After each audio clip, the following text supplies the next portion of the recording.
All right, and we're live. Feels good to be back. Another day, another dollar out here, just trying to make this news money for the Xbox community and the game community out there interested in what's going on with Xbox and just games in general. E3 has been really fun, man. The last couple of days, I really can't complain about nothing. I've been having a lot of fun talking with a lot of people, doing a lot of different things. And honestly, man, it's just I've been having a ball. Had a interview with Aaron Greenberg today, talked about a lot of stuff. A lot of people asked me to ask him some questions, things like, what did when is the console coming out? What is the release date? When can you guys expect it?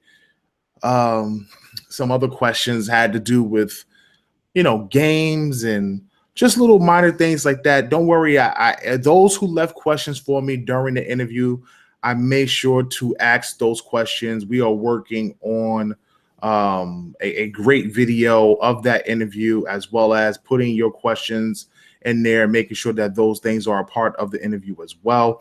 So you don't have anything to worry about as far as that's concerned. I didn't get everybody's questions. Some people came in too late after the interview. But I think it turned out pretty good. We got a chance to talk about first party. We got a chance to talk about third party marketing deals, the console's reception, the price point, touched on some fan questions. And again, I talked about Gamescom. And the great thing about Gamescom is, you know what? Let me not get into that. You guys listen to the interview, and maybe I'll talk about Gamescom during Super Podshots. I'm getting ahead of myself. So let's start the show, man. We're going to start talking about some of the games that I got a chance to play today, some of the behind-the-scenes stuff that I got on State of Decay, got some media gameplay of Dragon Ball Fighters, as well as was up there with Konami, chatting with those guys, checking out PES 2018 and seeing what's so different about the game. Stuff like that, man. So let's do this. Let's get this thing started, and I'll try to finish up with a Q&A for the fans out there supporting Tick Network and Tick Podcast. So let's begin. Hey, Explanation now rocking with your boy KORX Kal-El, the last son of Planet Xbox, and you're listening to Super Podshots. Yeah, man. So listen, great day. Got some swag out here. You know what I'm saying? I was over there by the Quake booth and got this really cool Quake shirt. As you can see, skill is rewarded. Hopefully, Microsoft work out something with the guys over at Bethesda and get Quake on the Xbox. It seems like they're killing the game when it comes to Quake. I played this really cool indie game, man, by this indie studio called Magic Design. And I plan to get them on the red carpet. And they actually have made a game based on the Journey to the West, the story of the Monkey King Goku. And it's an indie game. It's coming to Xbox. And it's really cool, man. It's almost like I don't even know how to describe the art style. You ever see like a pop-up book and the characters pop up and they're kind of like paper mache or like little paper mache puppets, and the legs, the way the legs look. It's hard for me to describe, but you play as Goku and his three companions.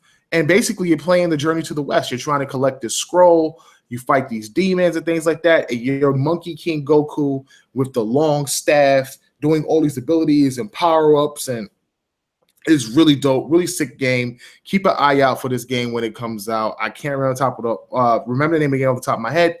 But as soon as I get an opportunity, I will definitely let you guys know what the name of that game is. And I would definitely have those guys on Super Podshots. Got my hands on Project Cars 2. I think I said this yesterday. It was very difficult to play, but some of the team did get extensive look at that and got their hands on that. We were able to get over. We were able to get over to Bandai Namco, where Nicodemus got behind the scenes on Ni no Kuni 2, as well as Dragon Ball Z and Project Cars. Our guy Josh also got behind the scenes on those things as well. So he'll be able to talk about those things on ticgn.com. You make sure you guys go over there and read their work, which should be up sometime tomorrow. But I got my hands on Dragon Ball Z. I had to go play this game. Okay, first of all, they had it in the Xbox section. It was damn near impossible to play because you just had a million people sitting there online to play this game. So being that we had the media badge and we're media, we got in there. Shout out to Bandai Namco. I had a great conversation with some of the developers there and really talked about how they were working with Microsoft. And as I had the conversation with them, one of the things that they brought up was how they really loved Xbox Live and felt Live was really an important, I guess you could say, selling point for Dragon Ball Z. And I was really impressed with the thought of that.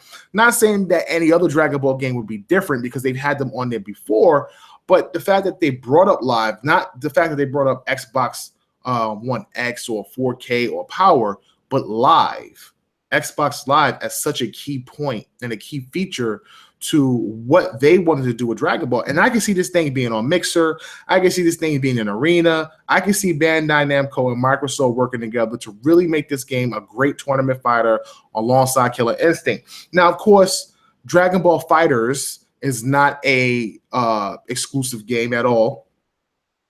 But the feature set of having it with Microsoft was a big deal. It was only playable in Microsoft booths and Konami's booths.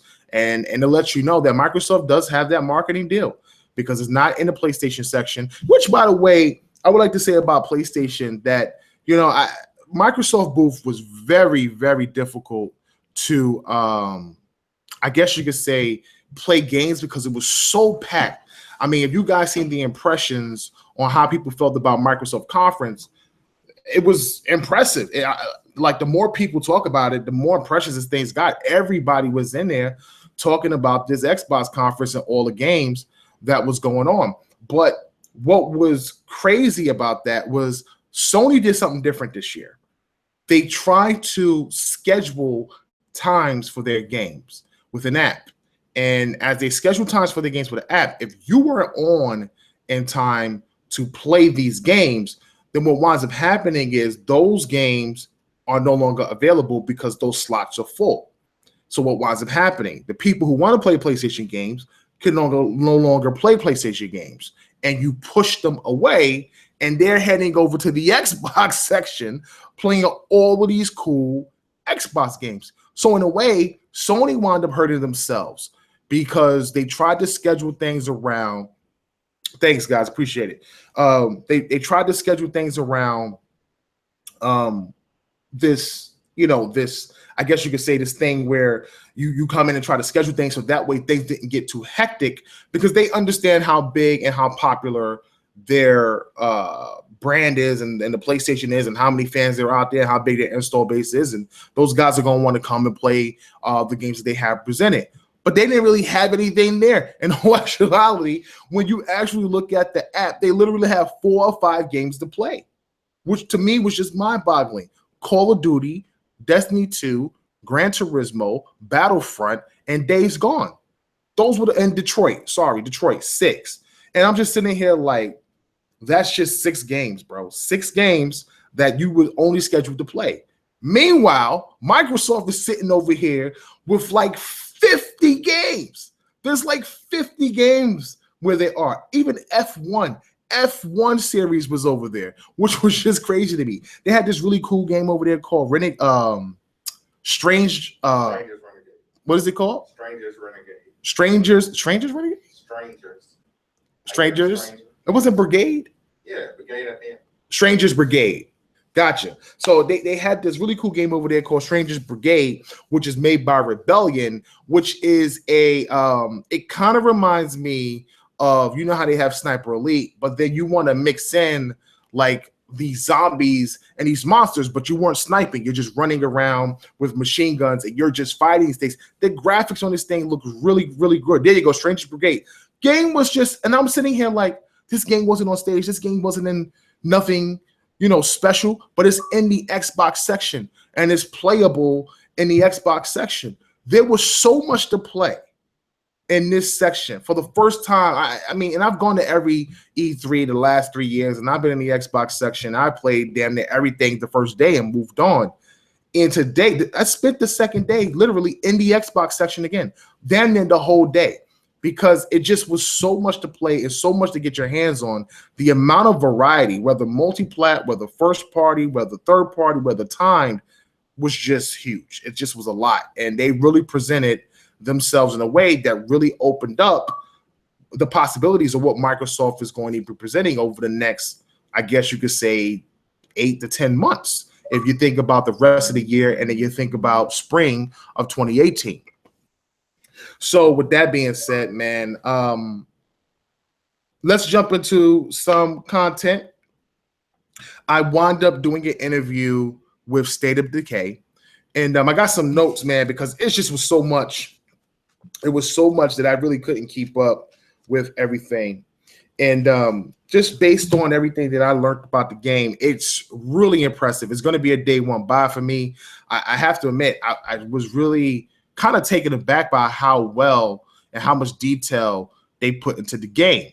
The game is 4-player co-op, absolutely. It's really cool, but there's a problem with the co-op that I don't like. Some fans might not like this. Some fans might like it. It's the one thing I think that may be a flaw, but I get it. I get why it's that way. I understand it. But besides that, everything else was on point. And I'll get to the co-op multiplayer in a second. So first of all, one of the things we want to talk about is the graphical fidelity of the game. Big improvement over the first one. I was really impressed with the environment. I was really impressed with the design of the game, the character models. They weren't the greatest, like, oh my God, this is going to like a top five graphics of all time. But when you compare it to the first game, when you compare it to State of Decay 1 in comparison to now, it's a huge improvement. You can see the money invested. You can see them really going into Xbox One X and taking the power of that console and really kind of pushing all they can. I won't say all they can, but they're pushing a good amount of all they can into the console and kind of scaling things up to make things look good. Co-op multiplayer, instead of just playing a single player game, you can jump in and out of any person's game. You can play with them. You can help them build. You can do all these things. Here's the flaw. And here's the biggest flaw that I think they have with this game. When you play co-op in this game, you are only playing co-op with that person in their world. So anything you do does not affect your world. There is no progress made in your actual game. Unlike normal co-op games where you may complete a mission or you may get something like maybe some sort of special person or special item or weapon or something, you don't get that. That only stays in the world of the character or the person you're playing with. So if you're playing with your buddy and he calls you over to play co-op, when you play co-op, you're just playing co-op with his game. That's it. It doesn't affect your game. Nothing happens in your game. If you want somebody to play co-op in your world, he then has to leave his game, but then play co-op in your world for those days to affect you and your world, which is the biggest, I think, problem. But I understand why they did it, because in the world, everyone has different NPCs, and every NPC affects everyone's world and their community differently. So what you do in one game can affect your game because it just works dynamically different. So what does happen is when you play the game and you're playing co-op, when you're using a character, that character's skills at all those points do level up, and they do grow and experience, and they do become better characters. And you can bring that character back to your world when that character's abilities and skills will affect your world. But as far as anything you've done accomplish-wise, anything you've done to help this character grow, any person you find to build, like say if they have a fort, anything you do to help them build a fort will not affect you at all. And for some people, it's a bit disappointing because you're going to be helping someone for hours doing a lot of work, and it doesn't even affect your own game, meaning you're going to have to sit there and play that crap all over again just to try to get the same result that you just helped your buddy get. And it's cool. It's cool if you love the game and you want to continue to play co-op. But if you're looking for that co-op experience where the campaign, and the story mode of the campaign kind of affects you the same way it affects your buddy, and you both get achievements and you both get that experience and you both get to save, it won't happen. That's pretty much one of the biggest flaws of the game, in my opinion. That's just my opinion. It may not be a big flaw for anybody else, but it's a big flaw for me. What's really cool is when you have a community, there are a ton of people in the game that you get to play with. And it's pretty huge. It's a lot. What's amazing is that every character you have has such a variable of skills. And one of the things they wanted to point out was that there's a community of survivors with over 1,000 different traits. 1,000 different traits. And the way these traits work is you might have a character that is really good at fighting, somebody who can't fight, but that's really good at shooting. You may also have someone that's really good at making gardens, or somebody that's good as a mechanic, and they may not have skills in anything else. But this person has a skill that helps the community. But while that person also is a positive, they bring a negative. You might have somebody who talks too much. You might have somebody who snores in their sleep. This is crazy to me because I'm just saying, like, what if you went somewhere and you had to take up camp and this guy falls asleep and he's snoring? And the more you snore, the more attention that brings to you and your teammates as you're trying to survive. So I just found that absolutely amazing. And so basically what it is you have to be able to manage your community and how many people you bring in, what type of people you bring in, how does their negativity affect your community. Community is such a big thing in this game because they help you survive, but it also has a simulation effect to it. So people have negative traits, people have positive traits, and those affect the community morale. So let's say you got 3 people that snore in your community. What winds up happening is it affects the morale of the community. And now everybody's kind of like either uptight or down or over aggressive, or it's too much talking. And the more that affects the community in a negative way, the more attention it brings to the zombies on the outside of your fort, which could be a problem. And eventually you can be overwhelmed with zombies and everyone will get killed. So it's funny that they put this ability in here where there's a trade-off. You have to say, do I want this guy who is overly aggressive, but he knows how to fix cars? So every time you mess your car up, when you bring it back, this guy fixes it and you're like, all right, I got the car fixed. However, if you take him out, he's quick to use a machine gun instead of stabbing a zombie in the head and bringing in more zombies that you have to deal with and fight. And you don't want to get overwhelmed because you can get overwhelmed pretty quickly. So that was pretty cool as well. And another thing that you had to worry about was how big do you want your base to be? How many people you want your base to be? The guys over at Undead Labs put no limit on how many people you could bring into your camp. No limit at all. You can have hundreds, 200 people in your camp. But the more people you have, the more noise your camp makes, which again brings in more zombies, brings in more people coming into the base, more enemies coming into the base to destroy the base and kill the people that you've been trying to survive or you work so hard to build. So you really got to find a balance. And I thought that was just amazing. And the more people you bring in, the more people you got to feed. One of the cool things was they had a supply of food. It was 5 people. And you had 5 more mouths to feed, which eliminated your food supply. So in order to replenish it, now you have to risk going out into the world to replenish it. And you can bring any one of the characters you want with you to watch your back. So as they go out into the world to get more food and go on a food run, when you come back, you find out that the base is being overrun because you went out to get parts to figure out a way to build a garden, which will help you sustain food in your base without you having to leave to go out to the world to get food in the first place, which then, may risk you losing a character, which you don't want to do. So what happens is they get the food, they get whatever they need, they run back to the base, and your base is being overrun. You have to kill the zombies and stuff like that. And what winds up happening is you lose a few characters, and you actually lose the person who was had the skill in gardening, but your garden gets built. And now what that does is every day your garden feeds 5 mouths. So instead of you worrying about 5 people eating up your resources when you go out, that garden automatically feeds 5 people every day. And if you get more people, then you have to figure out ways to either make a bigger garden or figure out ways to make a bigger source of food that's sustainable daily. And this is basically what it is. This is the simulation aspect of the game.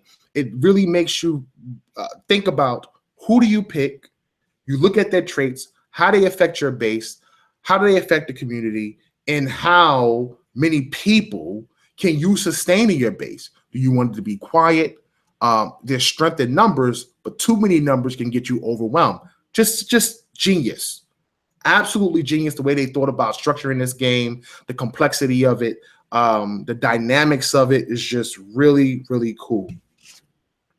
And again, like I said, there's a risk reward factor to everything. So you may bring in somebody that is really smart, really has a great skill set, and you can improve upon that skill set because there's subclasses every time you level up. So you might have somebody that's a really good fighter. And then once you level up that fighting skill and master it, a subclass pops up and it asks you, what do you want them to be even better in? You can have them be a better fighter with a hatchet and give them the sword play ability. Or you can have them be a better person at shooting guns where it's more stable and it's, you don't have to worry about not missing. You hit zombies in the head immediately.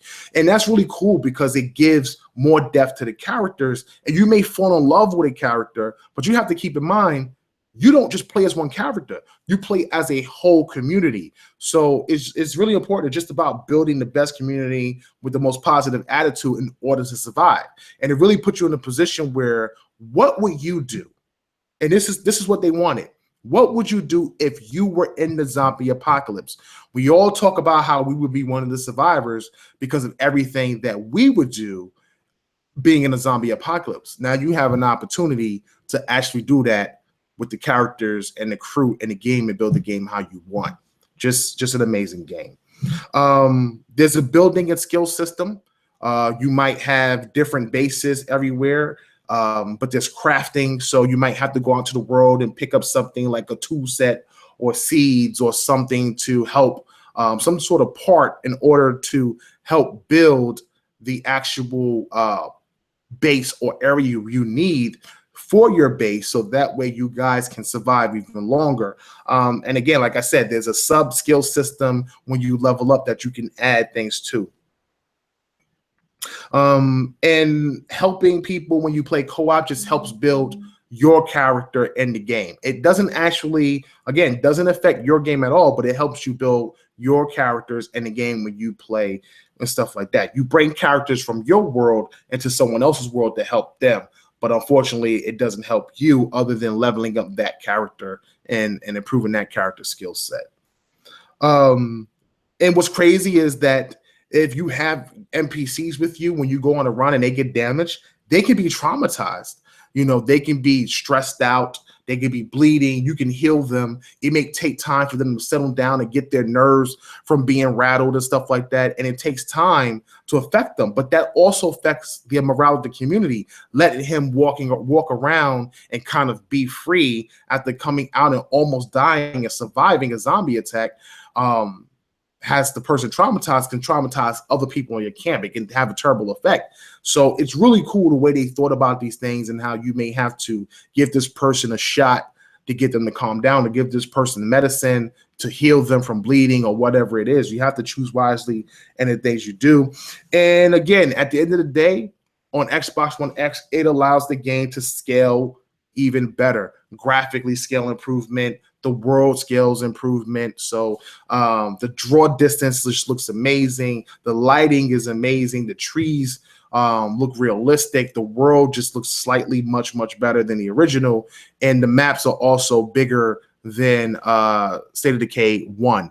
Not only are they bigger, but they're 3 maps. There's 3 of them. So no matter where you go, you always feel like you're someplace new.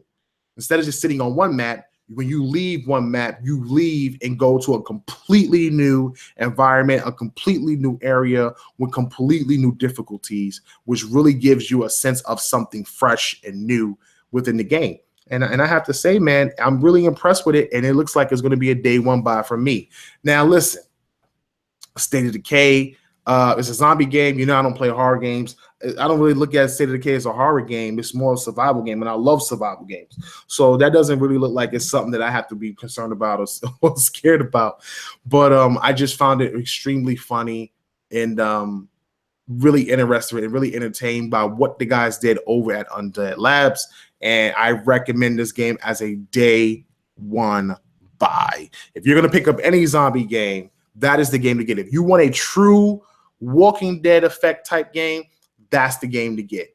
It really is, because it's just not about surviving as an individual person, but it's about surviving as a community. You're really Rick, and you have to make decisions on what you're going to do with the people in your community and that you're making a part of your family. Who do you not save? Who do you kill? Who do you just decide to bring in based on their skill set? You really have to make tough choices, and it's just really awesome and very different from what they did from the first one. And I have nothing but high praise for the game. I completely recommend picking the game up. So I had a conversation with Aaron Greenberg, and of course the interview will be going up either tonight or tomorrow. We have too much food in there working on it right now, and he's putting together a great showcase for everybody out there. People interested in the Xbox One X and when you can pre-order it. You will be able to pre-order it soon. I don't have a date for you, but they are talking to retailers right now as we speak, and we will probably hear something sometime next week based on that conversation. I do have great news. The great news is I had asked him a question about Gamescom. I asked him, will we see any surprises at Gamescom? We will see more Crackdown gameplay at Gamescom. We will see some of the games they already showed, and we may have some surprises. This is what I've been told, and this is what you will get in the interview. We may have some surprises. Now, the last time I asked him what type of surprises he's, or the last time he came on a show when he talked about Gamescom that there may be surprises, well, I think what turned out was we got Tomb Raider and some gameplay of Scalebound, I believe it was at the time. So it would be great if they showed off something new or something different at Gamescom. I don't know what it could possibly be. I don't want to get people's hopes up. Maybe it's DLC, maybe it's not. But, it definitely is something for him to say. Keep an eye out on Gamescom, and you may be surprised at what we show at Gamescom. So I'm excited about that, man. The whole interview, again, I can't go through the whole thing. We talked about a lot. We had 30 minutes to do it, so it'll be a nice little show for you guys. And we did that live, so we'll show that off sometime tonight or tomorrow. Listen, Konami was so generous that they gave out controllers and headsets to the team. I'm so jealous because they wouldn't give me one because they already gave one per outlet. And Nicodemus and Josh and Too Much got some awesome things. The PS4 controllers, white and black with headsets. I'm just like salty. I'm bitter. But it is what it is. It's cool. I got a chance to go up there to Konami. They had Metal Gear Survive up there, and they had PES 2018. I got a chance to check out PES 2018. Listen, I don't play soccer games. I don't know much about soccer at all. I couldn't tell you a position if you asked me. But this game looks interesting. It was pretty fun. I got a chance to play it. They have Usain Bolt, the fastest man in the world, as a DLC character, which is pretty cool. And they put in a new engine. The graphics has improved, and they're really trying their best to compete with FIFA and make some really big improvements in the game. Just overall, I really like the presentation of what just overall, I really like the presentation of what they showed and how they showed it and how they presented it. It was really good. I had a lot of fun playing it. And I'll be honest with you, as somebody who doesn't watch soccer, I got a chance to sit there and play it. And it actually made me interested in playing FIFA. Not even pass. I know that's kind of disrespectful, but I have EA access, so you can pick up FIFA and just play it. You know what I'm saying? Compared to going out to buy PES 2018 or 2017, shall I say? But FIFA is something that just playing it. I was playing against somebody, and I had a lot of fun, man. Just kicking the ball back and forth, trying to score goals, watching the goalie block stuff, man. It really kind of opened up my eyes to soccer as a sport and something I may be interested in, because I didn't think I was going to have that much fun. I just probably need to learn the controls and learn how to actually play the game. So had a lot of fun with that, and that was really cool. I didn't get a chance to play Metal Gear Survive because it just was packed. It was absolutely too busy. I couldn't get into it. However, the team played it the day before, and one of the things they had told me was that they found it awkward that they tried to make it seem like it was an alternate reality from Metal Gear, because you're dealing with like zombies and weird things and stuff like that in the game, and you're just trying to survive. And they didn't understand, what do you mean an alternate? It's Metal Gear, but it's an alternate reality Metal Gear, kind of like DC, and you have alternate universes like Injustice. It just was weird, man. And my understanding is that I think the game played decent enough. It played well. But just overall, the guys was just like, they really weren't feeling it, at least based on some of the comments that they were telling me. So, you know, I don't know, man. I will try my best to get there tomorrow, because I'm going back up there to see if I can get a controller and a headset. But if I can't, maybe I'll see if I can get into the Metal Gear Survive preview and try to check that out. Bandai Namco, again, was awesome. Me and Too Much Food, we got our hands on the controller. We were playing Dragon Ball, and literally this thing plays like Street Fighter. Semicircle, quarter circle, half circle, you know, X and A and X and B powers up. You get your power up. We didn't know how to do any transformations like Gold Frieza or Super Saiyan Goku, you know, Super Saiyan level 3 or anything like that. But we had a lot of fun, man. You can mix and match. It plays exactly like Marvel vs. Capcom. You can hit left bumper for assists. Assist guys come in, they shoot you, they do little things to you and stuff like that. Everybody has special techniques at the end, supers and things like that. Goku has like a Super Saiyan 3 instant transmission, Kamehameha. Gohan has the father-son Kamehameha, because just like his little Gohan when he fought Cell. Frieza transforms to Gold Frieza, looking real epic and stuff like that. I mean, the game just overall was really dope. It was just really dope, but I can't say enough about the game and how interested I am in picking this game up. Dragon Ball Fighters, man, it's just amazing. And by the way, it's not Dragon Ball Z Fighters, it's Dragon Ball Fighters with a Z. That's how they have it set up. So just really interested, man, and really interesting in what they did. Really impressed with everything, and hopefully when the game comes out, it will be released. Well, I won't hopefully, I did confirm this. It's releasing with multiple characters. You will not just get 6 characters. They're showing off 6 characters for the demo, but it will launch with more than 6 characters. It's going to launch with a full roster. They'll be talking about who's in that roster over the next couple of weeks, the next couple of days, and you will find out more about that, and you guys should be excited to get your hands on that game. I got a chance to see Ace Combat. Ace Combat looks really great graphically. Too Much Food got on the headset, and he was playing it via PlayStation VR, via regular VR.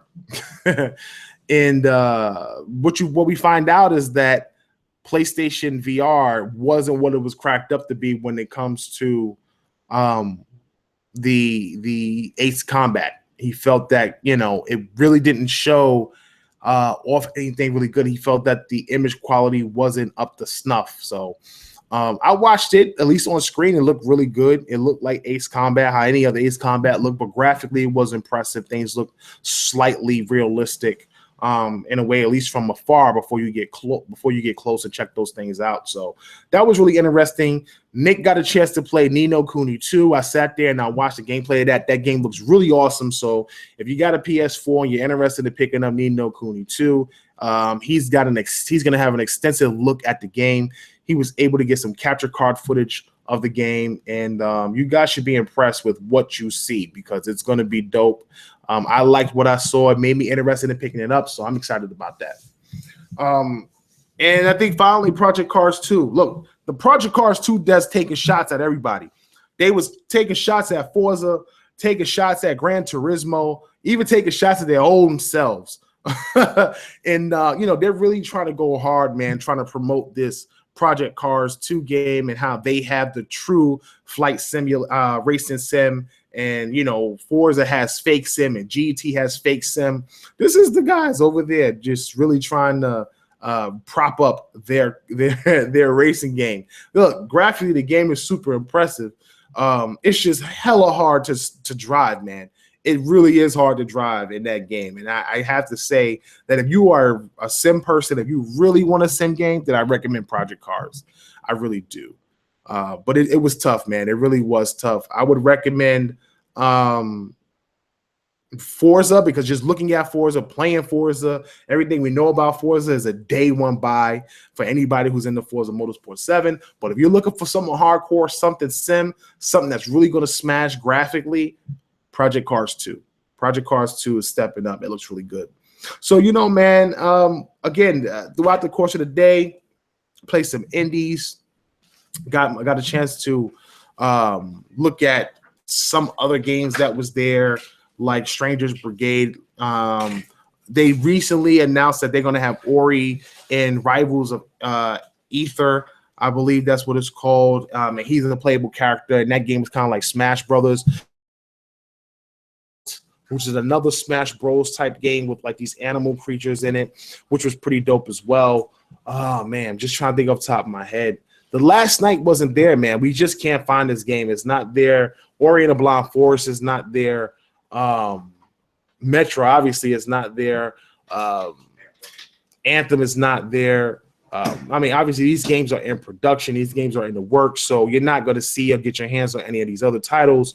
But they had a plethora of games, man. Just a plethora. Madden, Assassin's Creed, Path of Exile. Like it was just so many. I can't even think off the top of my head how many games was there. But they got a ton of indie games coming. They're gonna have an impressive lineup over the next couple of months, man. And just really impressed with everything they've shown at this E3 for Microsoft and just in general.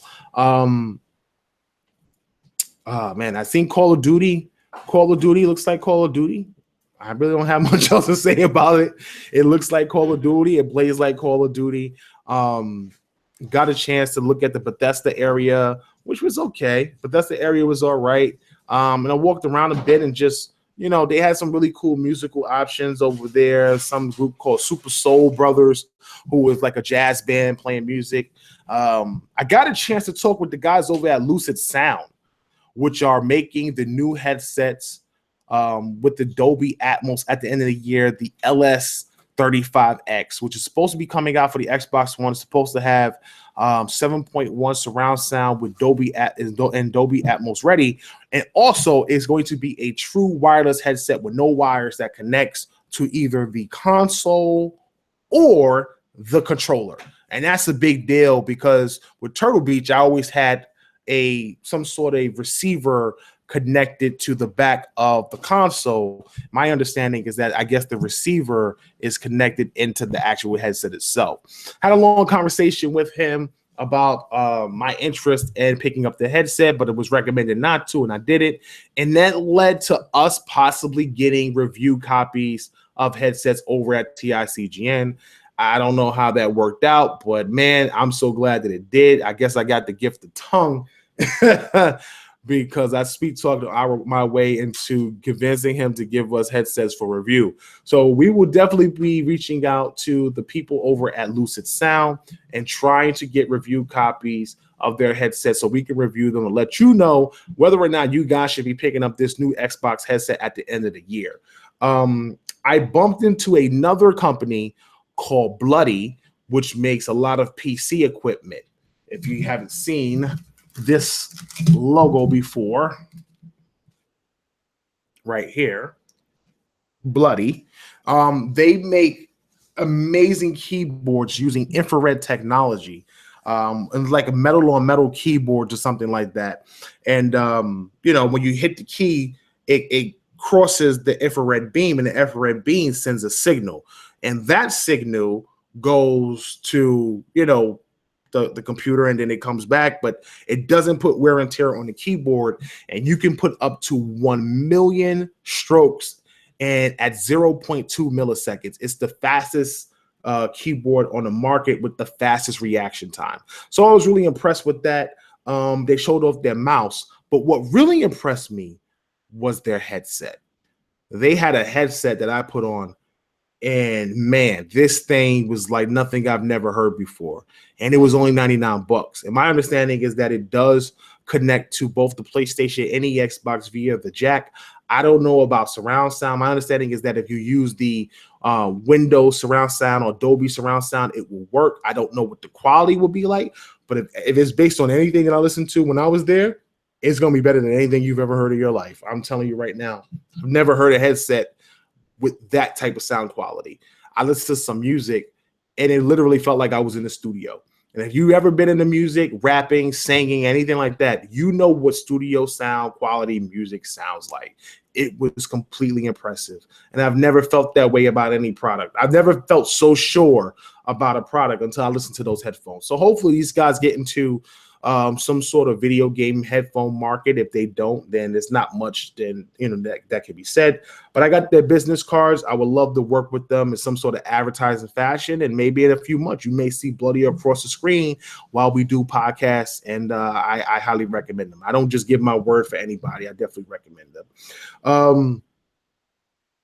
I don't know, man. Just that was really it. The show today, because we did so much the first day, it was kind of slow the second day. Again, PlayStation just has so many things that are pre-scheduled that I truly think that these things filled up and people just couldn't play the game. So they wound up coming over to the Xbox section and enjoying a lot of the games that the Xbox section had. And we're really impressed with what Microsoft was showing. I got a chance to go on Xbox Daily, which was really cool. I got a chance to play Fusion Frenzy, something that I've wanted for a long time, the return as a reboot. But I got a chance to play the old one on Xbox, old OG Xbox, the Xbox emulator. And if you won, you got an opportunity to get a free controller and a grand prize for a brand new Xbox headset. Unfortunately, I got G'd out at the last second playing some game where you had to hold a sparkling ball until time ran out, and the time never ran out, yet I got eliminated. I was kind of upset about that. And then in the end, I wound up playing sumo and got bumped off in the second round. But what I did win was this really cool metal plate. Well, I don't want to show that to you. Let's not do that. This really cool metal plate. And basically what it is a 3-month card of Xbox Live. 3 months of Xbox Live for free. And it has Xbox Daily on the bottom, which is pretty cool, man. Pretty sweet. It is all metal. Solid as a rock. So it's like a souvenir. You get to keep it once you use it. I guess I probably should put that on my Xbox sometime soon before one of you sneaky bastards take the damn code. But yeah, man, I had a lot of fun there. Got a lot of swag, man. Yeah, and of course the Sea of Thieves shirt, which I'll talk about in a minute. So listen, that's it, man. It's a short show. I would definitely do a Q&A. Get your questions ready. I'll definitely try to answer them. Tomorrow, man, it's just going to be a games day for us. We did a lot of work over the past week. We got guys writing up content. We got interviews going up. And we got impressions going up on TICGN and interviews coming up soon. I saw Phil today. I got a chance to chat with him, shook his hand. My man came down off the stage like the president of the United States, bodyguards everywhere because, you're dealing with the public. He recognized me. We shook hands. I asked him if I could get a chance to talk with him. And he told me to hit him up via message, private message, and email. So hopefully I can get something done with him tomorrow. We can chat, we can talk a little bit, and I can come back with some news and some more information, which would be awesome if that was to happen. As far as tomorrow is concerned for day 3 is just a games day for us, man. It's our day to relax, Guys did a lot of networking, walking around, talking to developers, getting news, getting info. So really tomorrow's just a day for us to try to find games that we want to play, enjoy, see what we're into. And I will definitely return and give you my impressions on what I played at E3. And hopefully I can get more information on Sea of Thieves. It's something that I'm trying to get into, see if I can get info on that to give you guys a better perspective of what Sea of Thieves is going to be, because I have a ton of questions for Sea of Thieves. So that's it, man. So again, listen, I want to thank everybody for stopping out, man, and chatting and talking about that. Oh, Super Lucky Tail, man. Listen, Nicodemus, King of Indies, was over there playing Super Lucky Tail and actually said that it was better than Crash Bandicoot.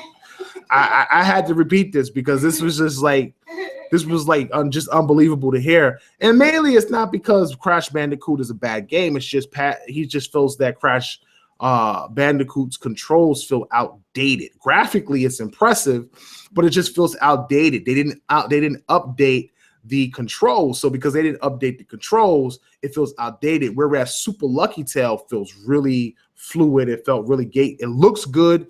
My only concern is the damn fox is always smiling no matter what. I just feel like this fox is high.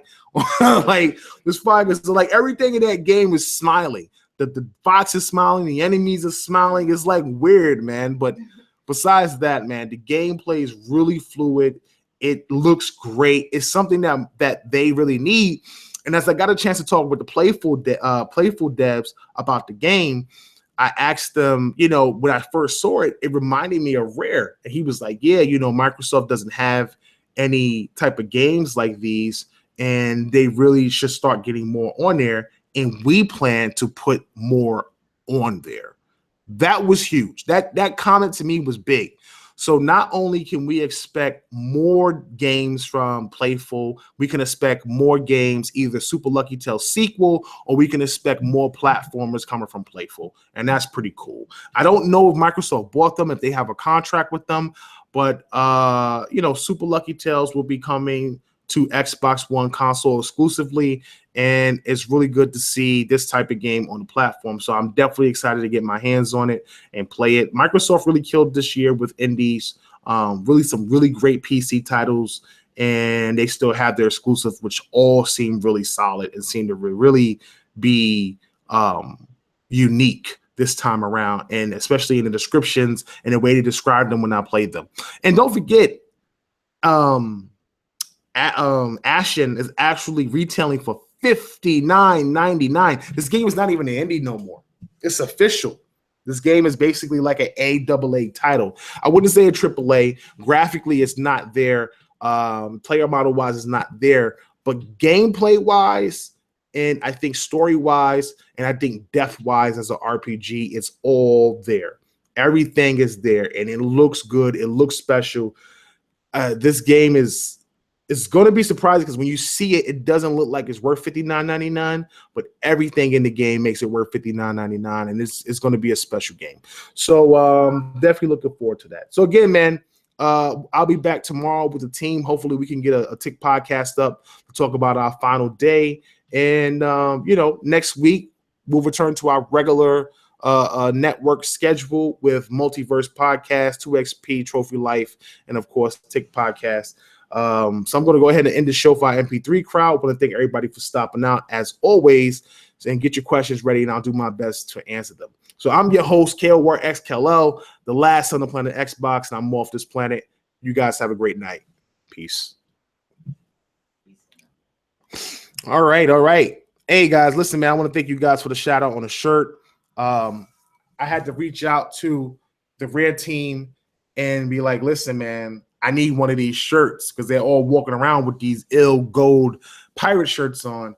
And one of the guys is like, you gotta play Sea of Thieves. I'm like, bro, I'm Tick Podcast. And he's like, oh, okay, no problem. And he just walks over there and I didn't say it just like that. Here's what this is exactly what I said. I walk over to him, I go, I seen you guys walking by the other day, and I said, I got to get one of those shirts. I need one of those shirts. And everybody laughed. They said, come on over to the booth and play the game. You get a shirt. I said, sure. I go over there. I see the guy, and I jump in the conversation. I'm talking about Sea of Thieves. I said, hey, I need one of these shirts. And he goes, sure, just hop online and play the game. I said, no, I'm Tick Podcast, and I know Craig Duncan. You don't want to make me mad. God honest truth. That's exactly what I said. And he started laughing, and I kind of broke the ice, and we were all laughing and stuff like that. And then he said, "Hey, don't." He said, "I know who Tick Podcast is. Don't worry about it." And he went and he got me a shirt, and that's awesome. That's awesome. You missing 3 shirts though. I mean, I only could get one, man. Killing me. But listen, it was awesome. And I got this awesome gold skull shirt, Sea of Thieves, rare representing. And that's pretty dope, man. So it just was cool to just like kind of pull clout like that and people know who you are. It was pretty dope. Bumped into some fans, man. Once again, so grateful for all the support. People coming up to me, knowing who I am. Even Nick, people coming up to Nick, knowing who Nick was, and for Nick to experience that for the first time is pretty cool, man. But it's just like one of those things where it's like, you don't know who people are. And sometimes it can be not weird, but it can be a little awkward because people are calling you. You don't know who people are, but they admire you. They listen to your show. They're fans of the show, and they just want to say they love your show and they love what you do. And I'm just humbled by that in public. It's not awkward for me because I just feel like I'm one of you guys. I'm just a gamer. I just happen to build this little brand up to be this little media outlet, so that way you guys can have some place to really get news and content from besides the regular norm big place that you may feel may be a little bit biased or against Xbox or against PlayStation or whatever it is. But to see fans, talk with them, listen to them, have them recount things that I've said, conversations that I did on podcasts, interviews that I've done, just an amazing feeling, man. And I just really feel like the work that we do is really reaching people, and it just makes me motivated to continue to do more and continue to push the team and continue to grow the brand and stuff like that. I remember sitting online, me and Nick, and we were going to Bethesda, just talking to this guy like, yeah, we're Tick Podcast. He's like, oh, I've heard of Tick Podcast. And we're just like, really? You know what I'm saying? We're like, really? Word? Yeah, we got pull, man. We got reach. So it's pretty cool, man, seeing that type of stuff and being excited about it and everything like that. But yeah, so let's jump into these questions. I don't want to be here all night, man. We got guys heading out in the morning and we got work to do. So I definitely want to try to knock some of these things out. So first question that I have is Leonardo S. How long do you think the Xbox One X will extend this generation before next generation comes? Microsoft put enough power in the console for at least 5 years. At least 5 years. The console could last like at least 2 years after PS5 comes out. You're talking about 9 gigs of RAM going towards the GPU and already has 6 teraflops. Other than a CPU issue, I won't even say a CPU issue, but other than the CPU not really being upgraded, but being customized enough to where it eliminates a lot of bottlenecks. Besides that one thing, they've really hit a lot of things on the head and future-proof the console. The console has plenty of power to last a very long time. You look at games like Anthem, and you look at in-engine games like Metro and what they're shooting for, the console is going to have a long life cycle. But they did say that they want to end generation. So keep in mind, the next console that comes out will be a new console. However, it will just be backwards compatible with all your games.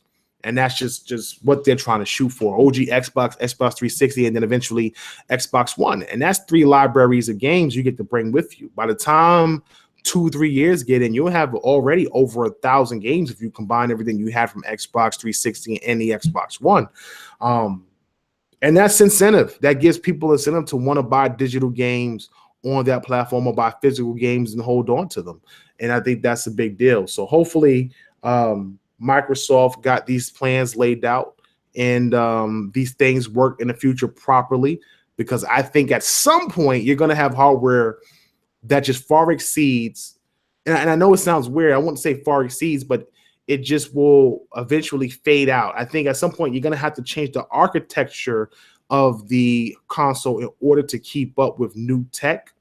And I think what will wind up happening is you might lose the OG Xbox games in hardware at some point, or maybe 360 games, but keep Xbox One and Xbox, the next hardware set after that or whatever it is. Their plan is that they will release games on a console I won't say new generation, but every new set of hardware until the oldest games can just no longer run on the older hardware. And once that stops happening, then that console gets, put down and put on the shelf pretty much. Zach Karim, what's up, brother? Zach says, any news on Killer Instinct? I see they have a new Indian character, Eagle. Kim Lobb actually talked extensively about Killer Instinct and the new character and how he relates to Chief Thunder and all the work they did to really try to be authentic with the Native American characters, which I thought was absolutely impressive, all the work they did. However, Killer Instinct was at the showroom floor, but because I have it at home, I didn't find interest in playing it. I didn't find Ken Lobb on the floor to talk about it, but you can check out an extensive look at it on a daily show on the Xbox. It's on the dashboard right now. You just got to fast forward like 10 or 20 minutes in, something like that. And you'll see Ken Lobb on stage with Nicole Foster. Shout out to Nicole, who works for Microsoft and, does extensive work both on Killer Instinct and Crackdown. So she's with him, and they talk about doing this great job with Native Americans and trying to be authentic to both Eagle and Chief Thunder. Old Boy 937 says, what do you think about Sony saying the devs won't make use of the power of the Xbox One X because of their PS4 Pro console? Well, they didn't say that exactly, but they pretty much did say that, they pretty much implied that that's what it is. It's just one of those things where I'm like, I don't know why an executive would say that. It's almost like saying, I'm going to put this money on the table, but you can't take this money. You can't steal this. However, if I turn my head around and I don't see it, it didn't happen. That's pretty much what it was. It's just one of those things where it's like, I'm not saying that we put parity clauses in our contract to make sure that Scorpio runs at 30 frames per second when it comes to Destiny. However, sometimes devs just don't want to work on a more powerful console because they already built it for the lowest denominator. What? Like, what? What are you talking about? What dev would not want to make their game the best it possibly can be? But that is a possibility. And it seems like everybody's recognizing this. Phil's recognizing it, and you got Greeny recognizing it, and you got I forget this guy's name, this guy at PlayStation, forget his name, but he's recognizing it, and it's telling. It tells you that, yes, there is a parity situation.